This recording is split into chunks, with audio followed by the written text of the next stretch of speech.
So this is my new little pup. We're thinking of naming her Tag. Growing up, my grandpa had a border collie that he named Tag. The reason they named her Tag was because she was so fast, just running around everywhere. She never walked. She just ran every step she took, everywhere she went. So they named her Tag. She was a working cow dog. In fact, my grandpa used to slow her down, he'd take one leg and he'd go like this. He'd put it through her front collar so that she could only have 3 legs to run on. And it slowed her down enough that she was bearable. And so that was a trick that he used to do to slow her down, because she just would work too fast. Just run. You could never get her to slow down.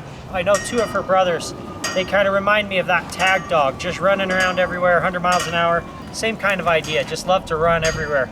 Now Bindi, she was actually named after another one of my grandpa's dogs, a really rough red heeler named Bindi. So I thought, kind of along that theme, we've got Bindi, which is the name of one of my grandpa's old dogs, and Tag, which is the name of one of my grandpa's old dogs. Her dad is a Draughar by the name of Nash. Her mother is named Bia, and Bia is a staghound. What a staghound is essentially a greyhound cross bred specifically for catching and killing coyotes. They have to be fast enough to catch a coyote, gritty enough to kill the coyote once they caught it, and then be durable enough that they could do that over and over again without, getting hurt too often. There's no registry for staghounds, and technically they really aren't even a breed. They're more of a type. And any dog who excels at the job is bred. And you might wonder what a Draughar is. The Deutsch Draughar was intended to be a well-rounded hunting dog that performs a lot of different tasks. So they're expected to flush, retrieve, and point upland game. They're also expected to be a waterfowl dog, so retrieving ducks. So in addition to those jobs, they're also expected to blood track, which means if you've shot some large animal like a deer or a boar, to follow the scent of that wounded animal until it's able to be recovered. They're also used for boar hunting over in their native Germany, as well as hunting varmints. So they have raccoons, invasive raccoons. They're not native, and they also have foxes, which sometimes get overpopulated and create some problems. So they use those dogs to hunt the foxes, to hunt the boar, to hunt the also rabbits. So tracking, flushing, and retrieving rabbits. And they're just an all-round hunting dog. The German wire hair pointer and the Deutsch Draughar are essentially the same dog when you look at their ancestors. They have all the same ancestors, but the German wire hair pointer doesn't have a hunting standard that the dog is required to meet. It doesn't matter how good or bad the dog is, that there's zero requirement other than having parents that are German wire hair pointers. With the Deutsch Draughar, they have a list of tests that the dogs have to pass in order to be considered a Draughar. So they have a list of different things, some of which involved retrieving, pointing. They have a test that tests how gritty they are. And if the dog doesn't perform these different tasks, then it can't be bred as a Deutsch Draughar. The owner of Nash is also the owner of her mother, named Bia. That's my finger. There you go. And essentially his style of hunting is he goes out with his Draughars and they go looking for birds.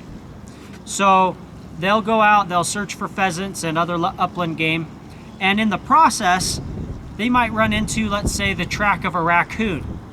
And then they'll break off from bird hunting.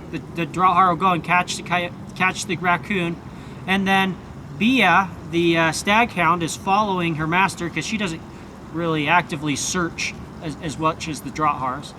And when she hears that the Draughar caught a coon, she'll join in and they'll kill the raccoon. Or maybe it's something else. Maybe they'll find a coyote. A lot of times these coyotes are sleeping where they're finding pheasants. Coyotes are a lot faster than most Draughars, so unless he gets lucky, Nash is probably not going to pin down that coyote. And then Bia's job is to then catch it before it can leave the area. If they do find birds, obviously he'll point the bird. The Draughars will point the bird. He tries to shoot the bird and then they retrieve it.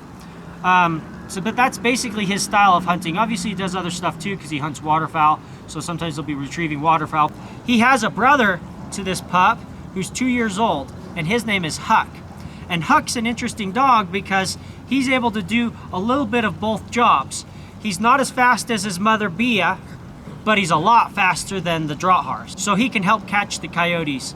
He's got a lot better nose and desire to track and find than his mother Bia, the staghound. So he can work kind of like a Draghar, finding raccoons and finding the coyotes, and then kind of like a staghound, running down the coyotes in some instances. He also retrieves birds that are shot and flushes them to the gun. Her brother has turned out to be a super useful dog. He's also been used a little bit on hog hunts, so he's caught some hogs, and he's a very well-rounded hunter. Now, one of the things that really made me concerned about getting this puppy is she has another brother who didn't turn out so well. His name is Jack. And Jack, he's got all the useful traits of tracking and retrieving and liking water and things like that, but he's just too soft to finish a raccoon on his own.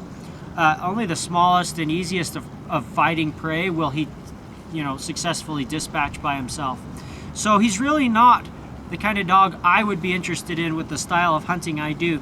So the worry about getting her is, will she end up like Huck, her brother who kills raccoons and coyotes, or will she end up like Jack, the dog who just kind of bites at him and takes forever to do anything if he ever kills the raccoon? So there's only one way to find out, and that's raise her up, give her every opportunity possible to become a good dog, good hunting dog, and then hope that she turns out. I like her. She's a cute little pup. The reason we decided to get another lurcher, we have Boss, but Boss is turning 5 here in another couple weeks. And as he ages, I will eventually need to have another dog that fills his role, the big, fast dog role. Big and powerful, gritty, and fast. That's what I need her to basically fill that role that Boss does, in helping the little dogs when they get a coon in the water, snatching those fast-running rats, and other things like that. So we're hoping that she could grow up to fill that role. And the beauty of it is, Boss is only 5, so if something goes wrong, she doesn't turn out like we hope, the great thing is we'll have time, hopefully, assuming Boss stays healthy and such, we'll have time to try another dog in, let's say, 18 months if she's just turning out like Jack, doesn't have the grit, doesn't have the drive. Then hey, we did our best, we raised her up. We will at that point get another dog. If she really just kind of sucks at everything, we'll find her a good pet home like we did Lily, where she'll be loved and cared for and played with, where she fits a lot better. If she's really good at everything but, let's say, grit, then we'll probably just keep her along with the new dog that we'll get to fill Boss's role, because obviously she won't be filling it if she lacks the grit. Another thing that's possible is Bindi might be powerful enough to fill the grit role alone, and we might not need a big gritty dog. I'm concerned in deep water that Bindi will be too small to really be that useful, and we'll still need a big dog for that. So that's the main thing. Bindi might be able to slay raccoons left and right, but if the water gets deep, her smaller size might prevent her from hauling them out the way Boss does. Well, that remains to be seen. Maybe Bindi will be, she's a real smart dog, maybe she'll learn ways to pull them out of deep water without endangering herself, and we won't need this pup to be as gritty as we do Boss. Who knows? Only time will tell. But the great thing is if, like I said, in a couple years she doesn't turn out, Boss will be 7, and we'll still have time to get another pup and try again and let Boss hopefully raise that puppy up to be the dog who fills his role. So that's the idea. Another interesting thought I had is, I kind of wanted a puppy out of Boss. She's 5 years younger than Boss. When she starts getting old, 5 or 6 years old, and we need to get a replacement for her, if she turned out a great dog, Boss should still be around at that point. At 10 or 11 years old, there's a very good chance he'll be around and fertile. When she starts getting old, we'll breed the two and then get a litter of Boss mixed with Tag puppies. We'll see what happens. That's obviously getting way ahead of ourselves. She has to turn out to be a great dog before we ever consider that. So yeah, that's it. I hope you guys like this little pup. I really hope she turns out. I'm going to put a lot of effort into her, give her every opportunity possible to turn out and make a good working dog. So wish us luck as we go through training this new pup.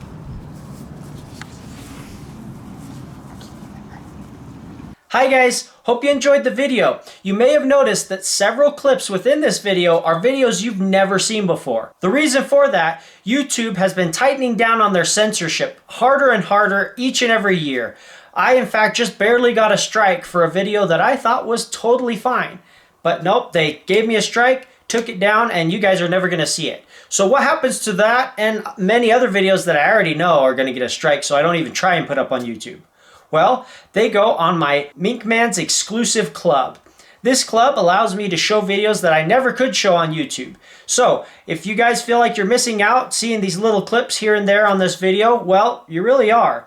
I'll post whatever I can here on YouTube, but the rest is going to be going to my exclusive club. So just click on the link in the description below and find out what you're missing.